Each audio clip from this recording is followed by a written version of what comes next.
Hi, folks. It is May 4th, which May the 4th be with you. Even if you're not a Star Wars fan, it's just fun to say.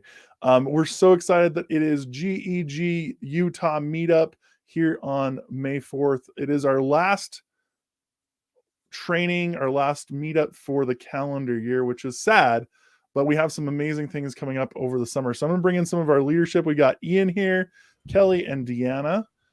So we'll start off with just a couple things. So we have, even though we're not doing any events for the rest of the academic year until we come back in the fall, we have some amazing things that are going to be going on between now and then. So first of all, we have URSA that is coming up on July 6th through 8th, where a few of us are presenting. Kelly and I will be doing a GEGUtah room where we'll be doing an L1, L2 boot camp, as well as a bunch of other presentations, and we'll have the trainers demo slam and all sorts of stuff. It's going to be a lot of fun. And a few other people I think are presenting on there as well. Deanna, I think I saw your name. Am I going crazy on that one? Okay, not at the ears. No. Okay. I thought for some reason, maybe I just saw Deanna and I went, it's Deanna Taylor. No, that's not right. Probably another one. So we have that. If you're looking for a great conference over the summer on the national stage, ISTE is happening in New Orleans. A few of us from Utah will be down there doing some googly stuff. So feel free to join us there.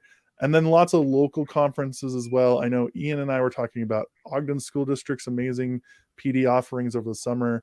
And I know Jordan has a few. Davis is doing some amazing things. Lots of really great opportunities. Is there any other opportunities that you guys are aware of over the summer that teachers could participate in, that's either googly or otherwise? I think the summer is a great time to go pursue some certifications. Mm-hmm. Yeah, it really is. It's 100%. A great time to look at them. Could get like your Google L1, L2. You could go work on your coach or trainer.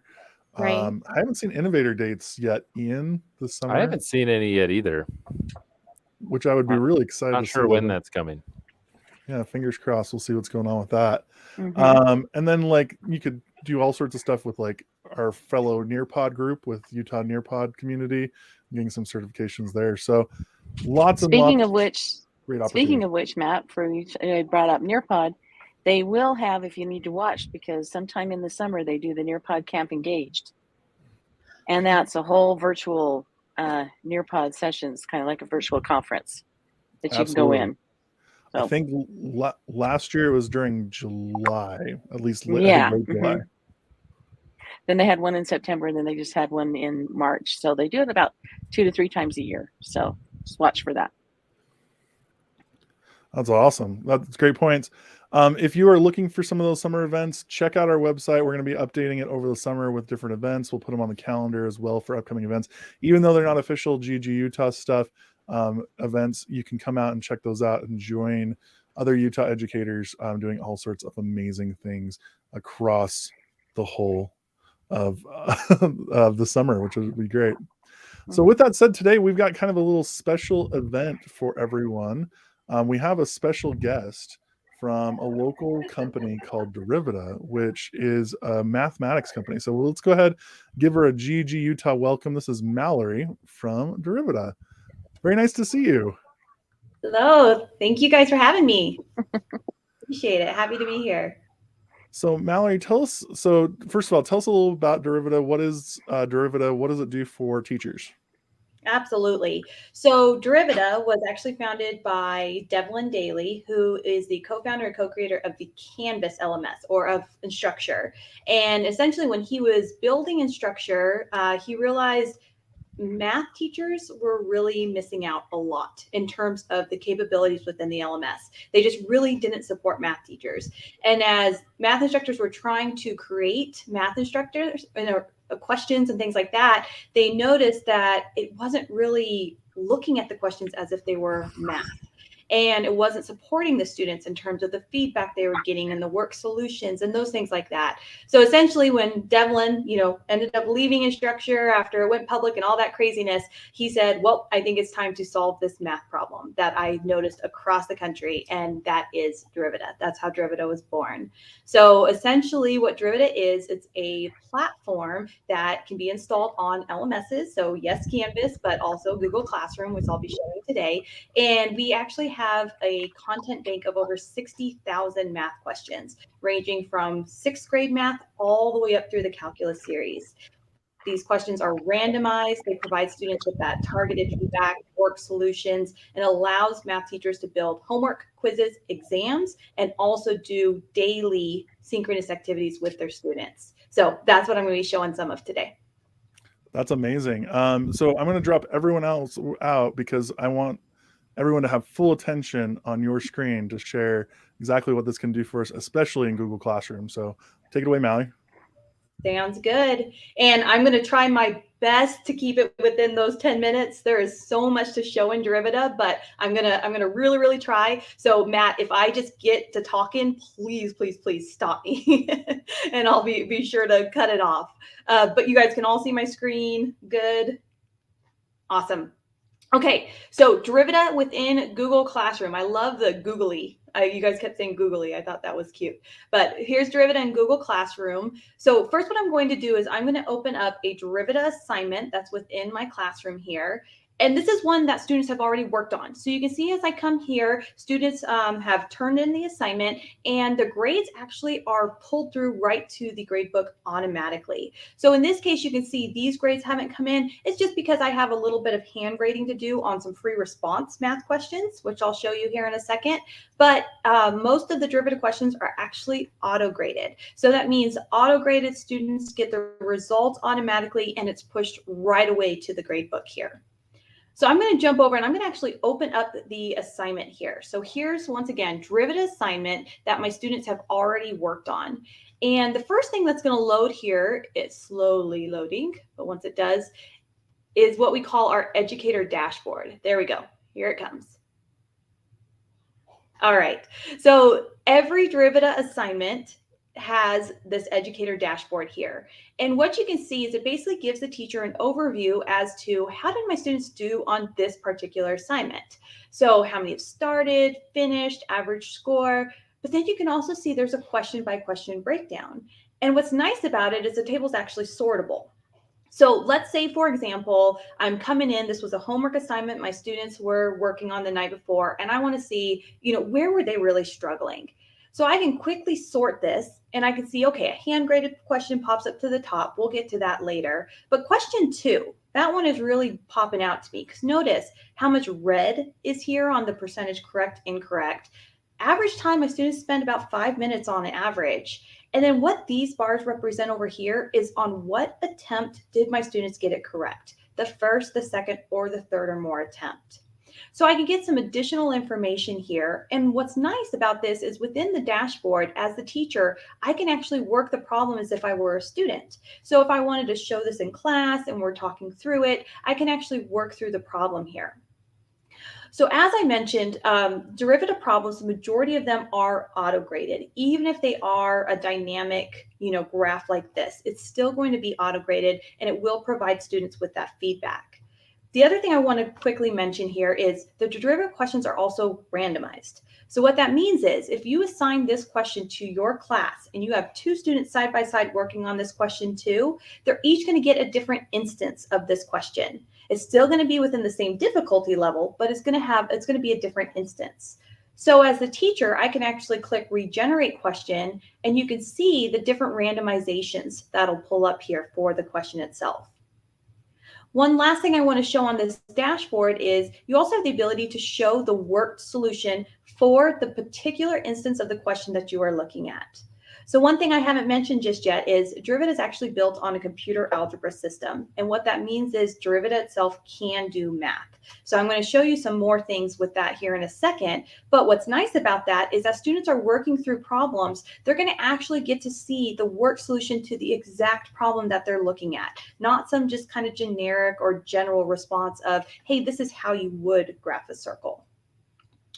Okay, so Educator Dashboard allows teachers to see kind of high level how their students did, and also can work through the questions or show the questions right here from the dashboard.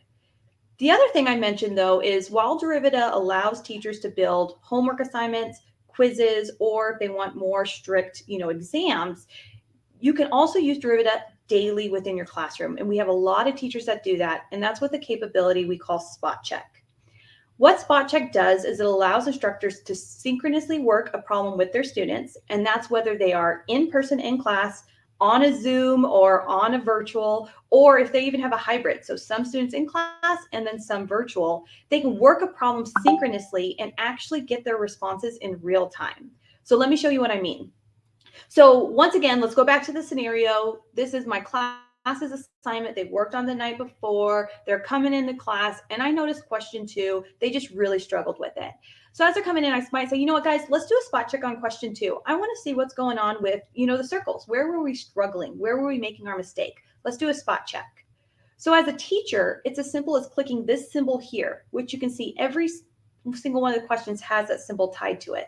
So I click this symbol here for question number 2. A new tab is going to open up, and what this tab is going to be is the spot check session, where it's going to open up an instance of that circle question that we were just looking at. And what's nice is although most GEGUtah questions and homework and all that are randomized, all my students now are going to be seeing the same exact instance of the question, and they're going to be working on the same version. So not going to make you guys really do math. Don't worry if you don't know what we're working on here. But let's say you guys are my students. And so let's say I'm like, guys, let's do this spot check. I'm going to copy this link since we're here virtual, and I'm going to paste it in the chat. So you guys can click on that link if you want. Or the other thing I haven't mentioned yet is GEGUtah is actually device agnostic. So if you have, a smartphone, a tablet, anything, GEGUtah can work on it. So if you have your smartphones and you want to go to your camera, pull it up and scan that QR code, and you can actually join the spot check session straight from your phone or tablet as well. So first thing it's going to do is going to ask you to put your name in. And then once you do, everyone should see the same exact instance of this question. So once again, not trying to make you guys do math this afternoon, but you can grab this circle around there by the center, and then you can grab this to expand it. So if you guys want to do that real quick and just throw in an answer, don't worry about getting it right or wrong. Just throw in an answer, and I'm going to show you how this works.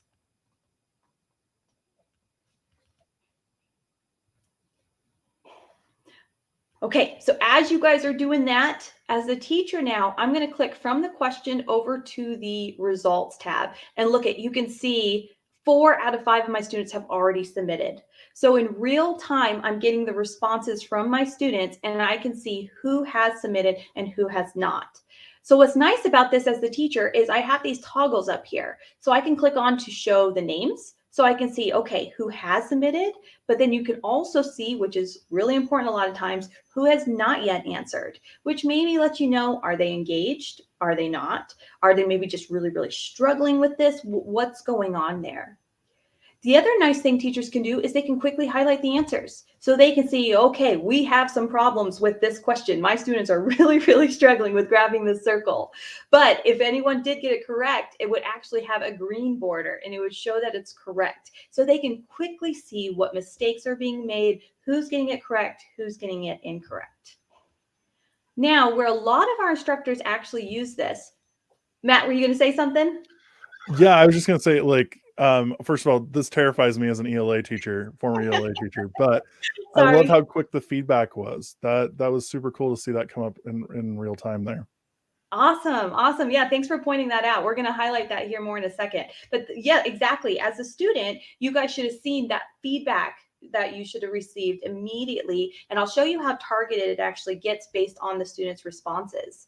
So what a lot of our teachers do here with Spot Check is they actually toggle off the names, and they might even toggle off the answers. And then they share this screen with their students. And what this does is it increases discourse in their classroom, because now they can talk, teacher to student, student to student, and they can go through and say, what's going on with this circle? Is this one correct? Is this one incorrect? And they can actually talk through it with their students. So now what's nice is as a teacher, just like in the dashboard, if I click back over to the question now, I might want to work this question out with my students. So I might say, you know what, guys, I noticed this a lot as a lot of the answers. And let's talk through what's going on here with this result. So if I click show solution, here's that feedback that Matt was just talking about. Notice how targeted it is, even on this, open-ended kind of graphing type problem is, hey, you're close. You have the correct radius, but the incorrect center. And so as the teacher, I can see, okay, that's where they were really making their mistakes. Now I know where I need to hone in on. But as a student, this is the sort of feedback that they're receiving immediately as they're working through derivative problems. So I know a lot of times in math, I used to be a math teacher, you spend so much time giving feedback so the students know where they're making their mistakes within their math problems. But what's nice about derivatives, as they're working problem to problem, they're getting this feedback instantly. So they know, okay, I need to keep on going. Maybe I'm making a mistake here, and they can actually just learn there in real time. So like I mentioned earlier, now here's the work solution in this case, since this is what we just did at the one time. And I might say, you know what, guys, we got it wrong. I really want to make sure we have this nailed down. Let's do another one. And if I click regenerate question, you're going to see a new instance of this question showed up. And on your guys' side as a student, it automatically has updated to this new version. So what's nice about spot check is, I'm going to close out, but keep that tab open. I want to show you, let's say I'm going through my lesson that day and I now say, all right, guys, let's do a spot check on this. We're talking about, cubic functions now. Notice as I click that spot check symbol and I have this new question showing up, on your side as a student, it's automatically going to update to the new version of the question. So what a lot of teachers do with spot check is they actually use it throughout class, maybe right at the beginning or as they're going through their lesson to kind of just check in with their students, get a gauge as who's actually engaged in the lesson, how well are they doing, are they learning, where are they getting hang-ups, so they know where to then go with their lesson. All right, I'm keeping my eye on the clock, Matt. Doing okay? Doing fine. Maybe 1 or 2 more minutes. Perfect. I know exactly what I'm going to show then. So as the student here, I'm going to click over to the Students tab. So now as a teacher, I have my list of students, and I can see, who's been graded, attempts, all that sort of stuff. And I also have this work shown. So let me talk about that. So let's click into Edmund's assignment here. And I can go through, and what's nice about this is I can actually view anything that he has submitted for his problems. So I not only get to see his last attempt that he's done on this problem, but I can actually scroll through and look at all of his previous attempts. So this allows the teachers to really see almost the student's journey as they're working through the problems here. Now, another nice thing is, while a lot of this has been digital that I've shown thus far, you also have the ability to toggle on a feature called show work. And what this does is it prompts students to upload images of their work to correspond with their digital assignment. So as the teacher, let's say I want to actually view the work alongside their digital assignment here. And just give me a second. I'm going to get these 2 screens side by side here. Okay, let's see here. So now what I'm going to have is Edmund's written work that he has uploaded on the right with Edmund's digital assignment on the left. This allows me to go through and quickly give partial credit as needed and go through student to student. So what's neat here is we have what we call a student switcher. Well, let's say I've gone through Edmund's and I'm ready to go to the next student. If I click this, on the left, it's automatically going to switch to Jonathan's digital assignment.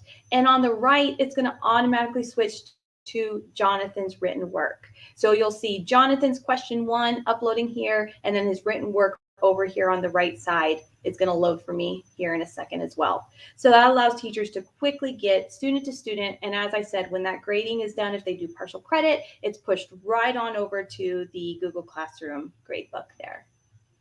All right, Matt, how'd I do? That was incredible. Lots of great ideas. I'm just bringing everyone back in. Perfect.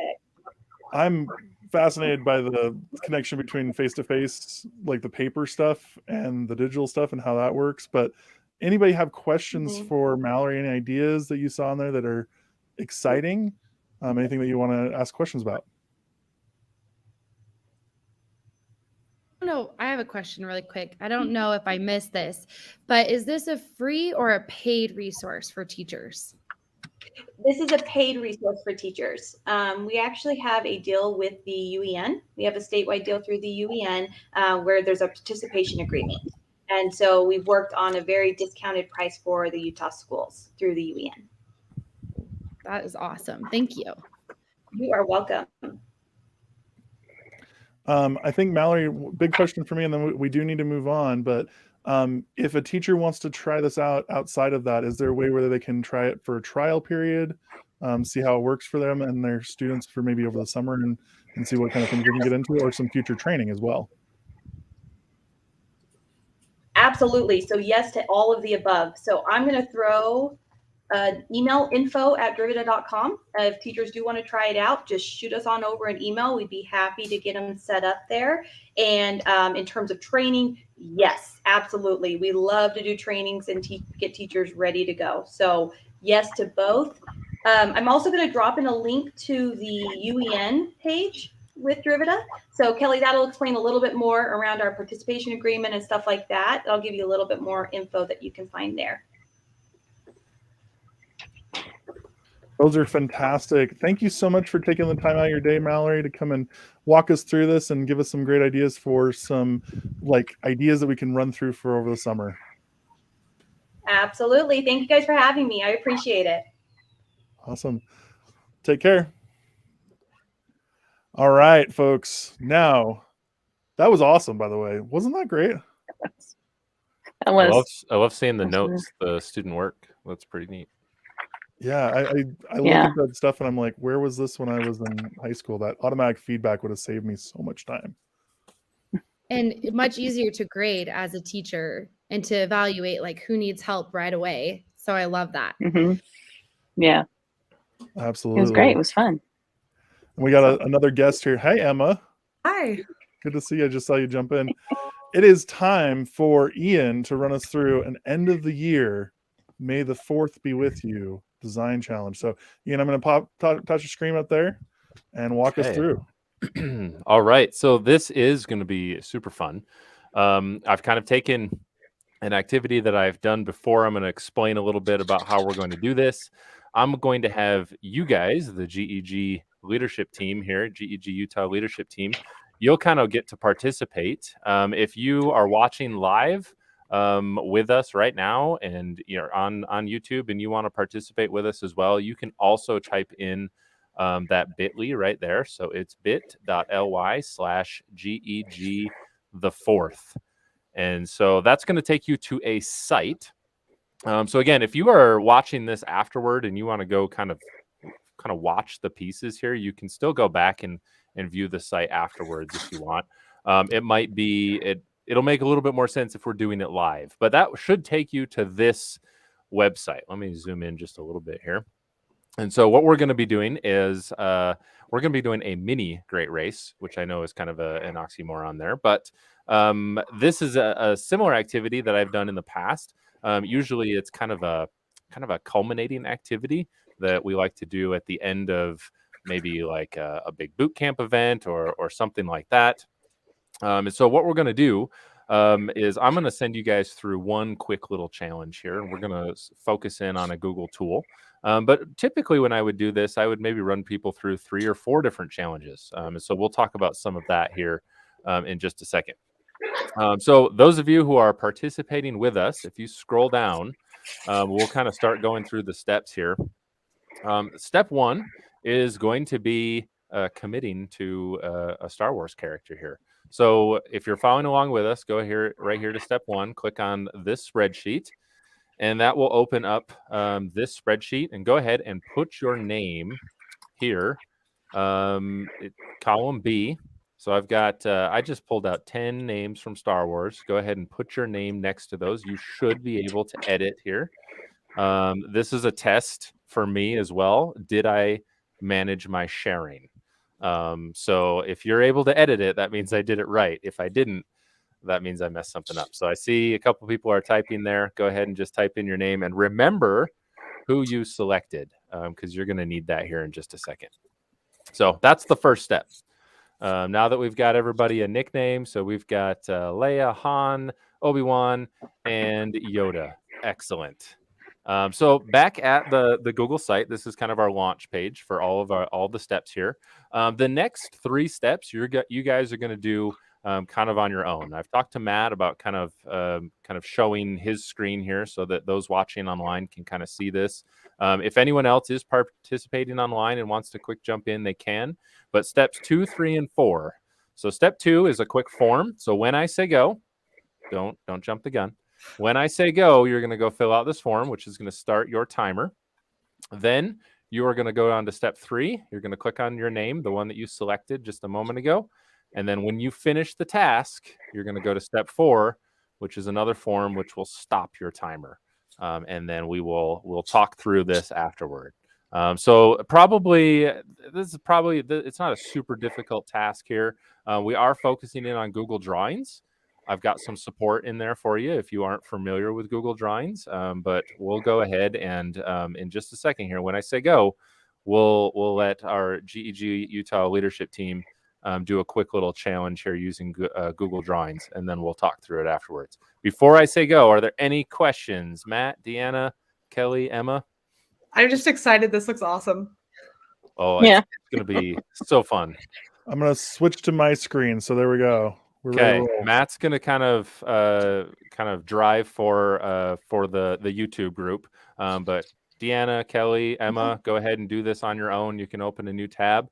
I'll go ahead and kind of stop here, and I'll narrate through as Matt's going. So, all right, ready, set, go.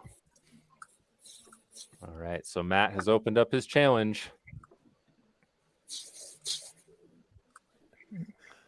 Find and insert a picture of your. So for those of you, while everybody's working, those of you who maybe aren't familiar with Google Drawings is kind of a blank canvas where you can add different content. You can add in images, you have some shapes, you have some text tools, and there's a few different things here. So I've set up in this drawings challenge, I've got just 3 little steps here. They're going to be looking for an image. They're going to be kind of adjusting that image a little bit and adding a little bit of description to it. So when I've done this in the past, this would be a great formative assessment to do kind of at the end. Let's say I was just teaching a group of teachers how to use Google Drawings.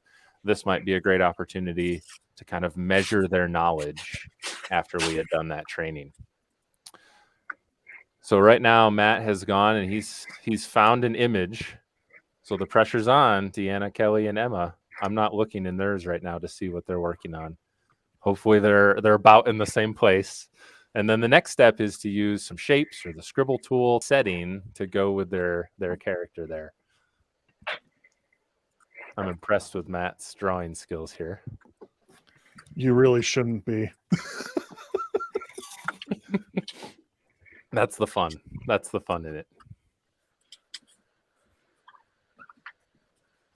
And Okay, so once... sorry, go ahead, Kelly.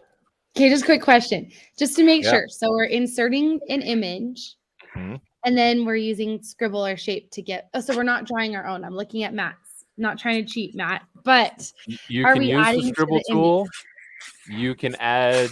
You can be as it can be as flexible as you want. You could add other images to support that setting. You could draw your own setting. You could do however you want to make it look. Got it. Okay. And no judgment at the end, of course. Drawing on a laptop can be hard.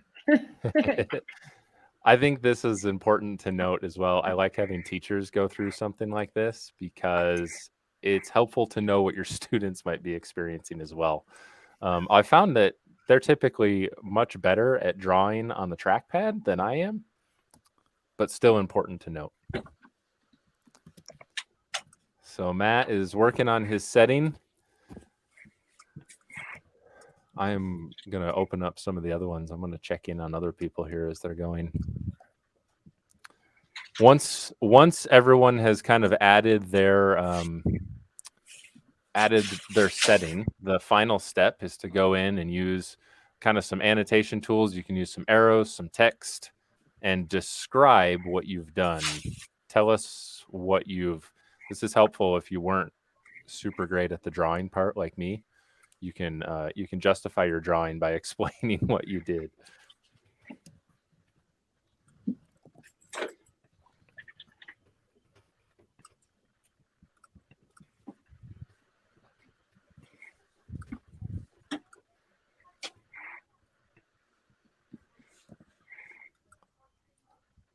Nice. I'm jumping in and looking at some of the other work that's going on here. We'll have a share out at the end. We'll see how we all did.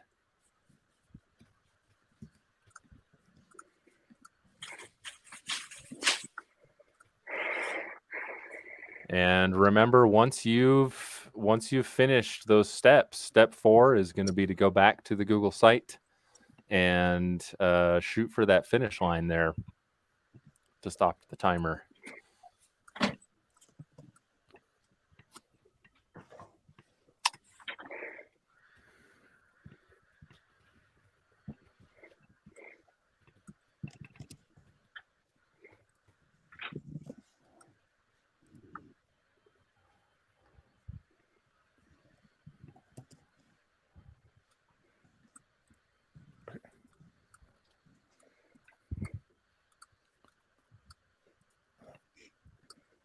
Oh, Matt's getting close. The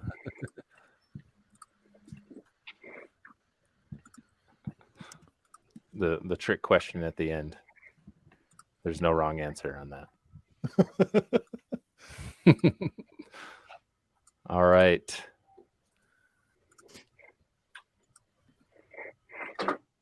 So Matt has finished up.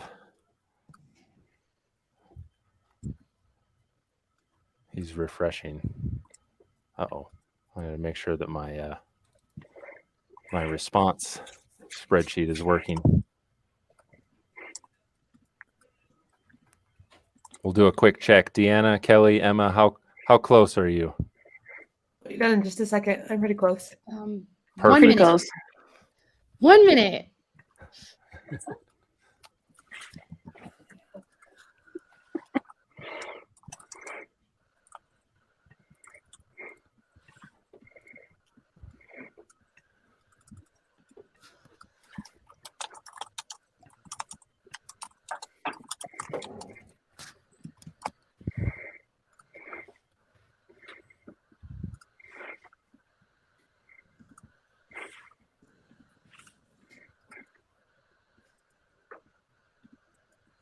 Yeah.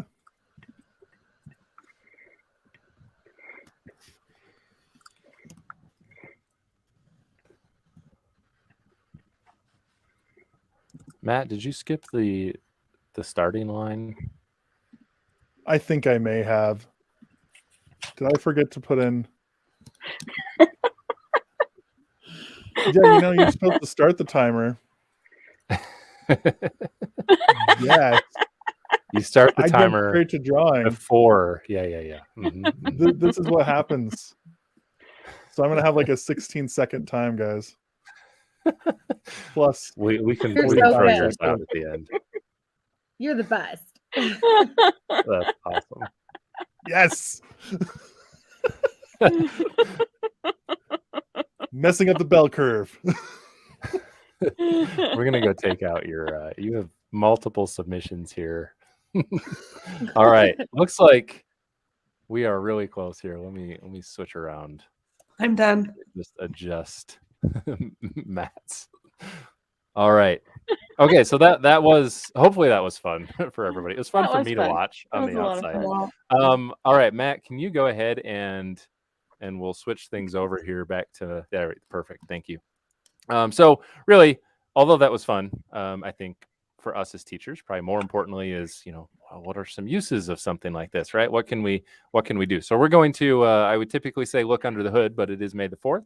So we're going to look under the hyperdrive here. A couple ideas. So when I've done this in the past, I've included drawings challenges, but I've also included maybe like a Docs challenge or a Google Slides challenge or some other Google tools, having some of our teachers actually kind of show their understanding of how to use those tools. I've also done this before in groups. So we've done this before with a big group of teachers. We broke into teams of 3 or 4, and then the whole team kind of went through it together as well, with a few more complicated tasks. You could think about, I've chosen here to do some very Google specific tools, but you could also, of course, make this all focused on a language arts lesson or science or maybe math, something like that. So there's some things to consider there. I do want to kind of show you on the back end what this looks like. So I have everything in a folder, and I put this folder down at the bottom there if anybody wants to take a look at that. So everything here is kind of what you saw here today.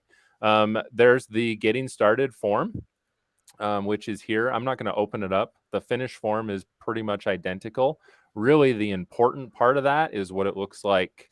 Is what it looks like on the spreadsheet side, because that's how the timer is set up. So what I've done is, this is the start form. So here's our responses. Here we can see our student who didn't follow directions there at the end, right?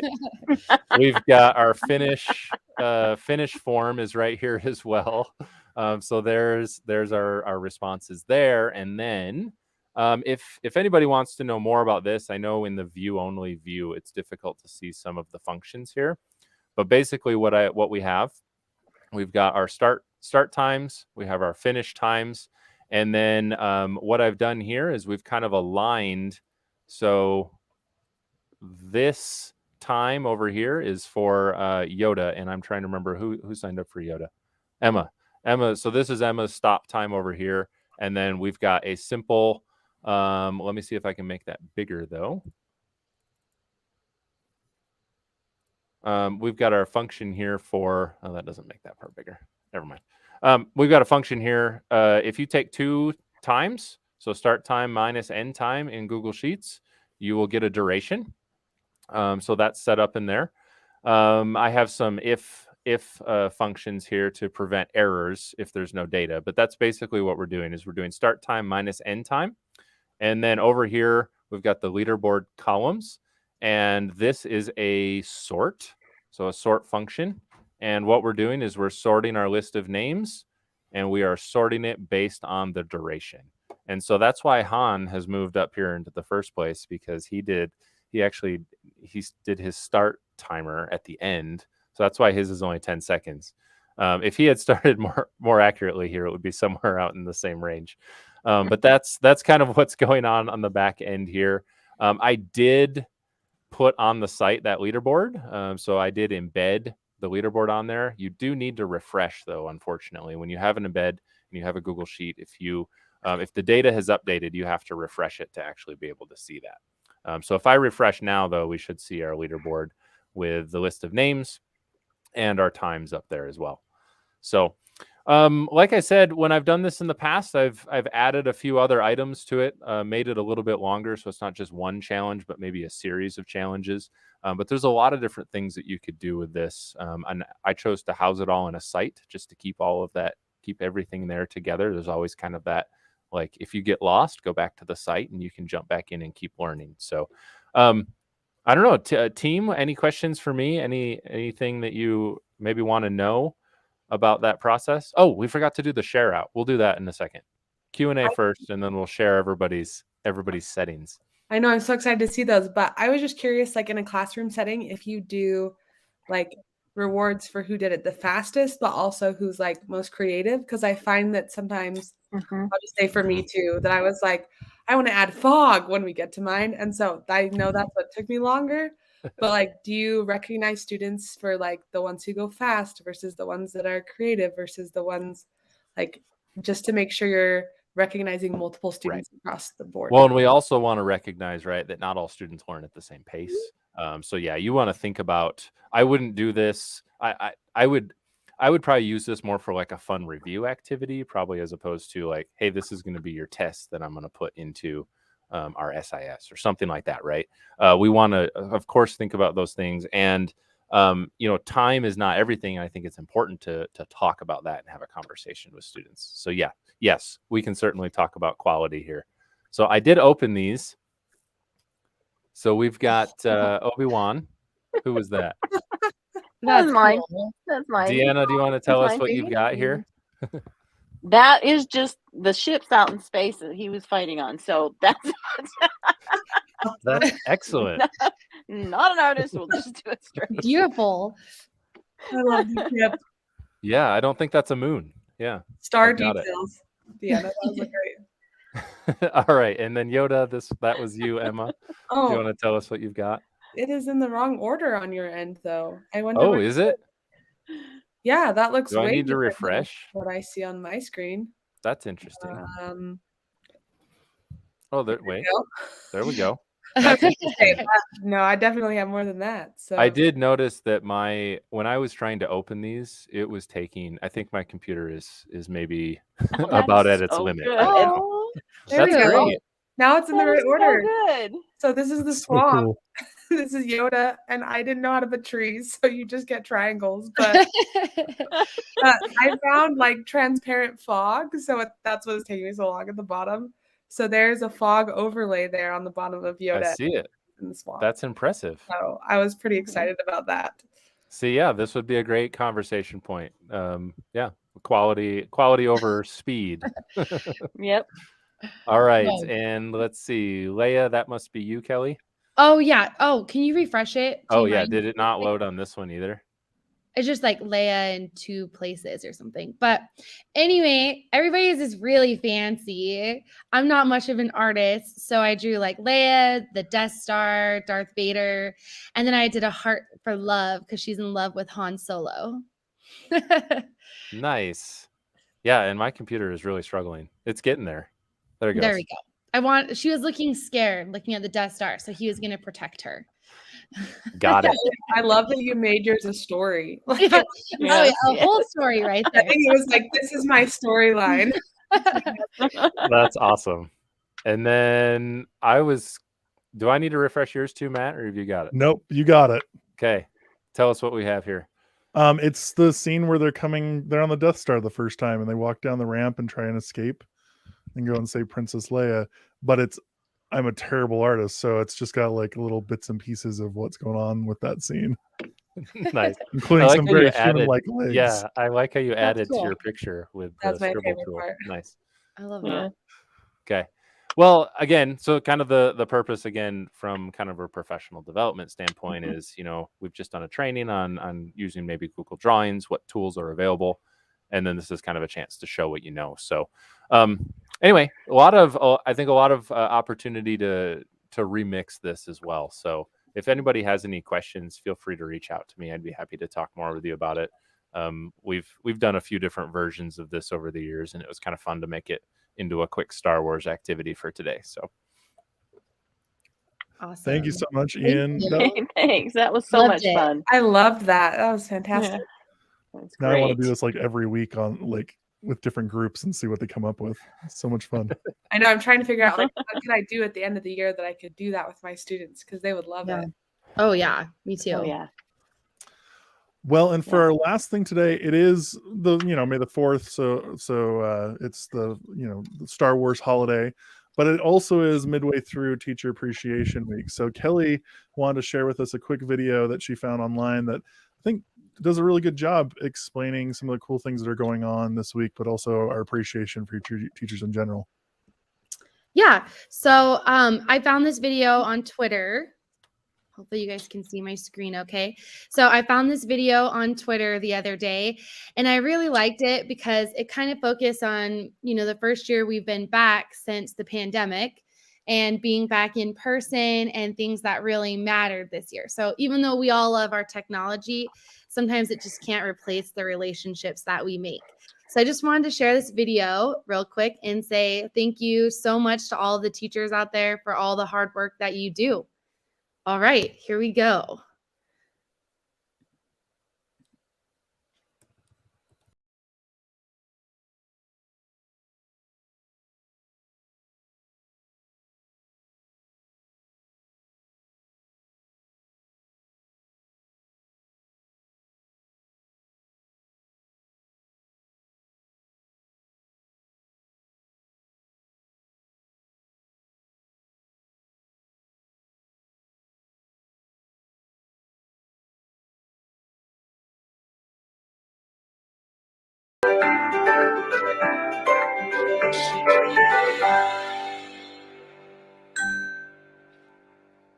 All right. So thanks for letting me share that. And thank you, Apple, for putting that out there. That, like we said, our relationships with each other is what's mattered the most this year. And just grateful to be in this profession and just grateful to have our students with us in person this year.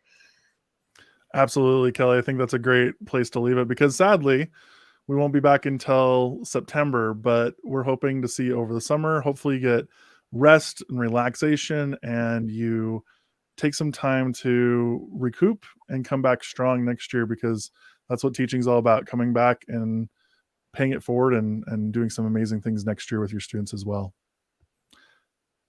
Thanks so much for being here tonight, folks. And hopefully we'll see you in September, or come join us at URSA, or if you're coming out to ISTE, come say hi, or hopefully we'll see you at some district stuff as well. But otherwise, thanks so much. Take care, and we'll see you in the fall. Thanks, everybody. Bye. Thanks. Bye. See ya.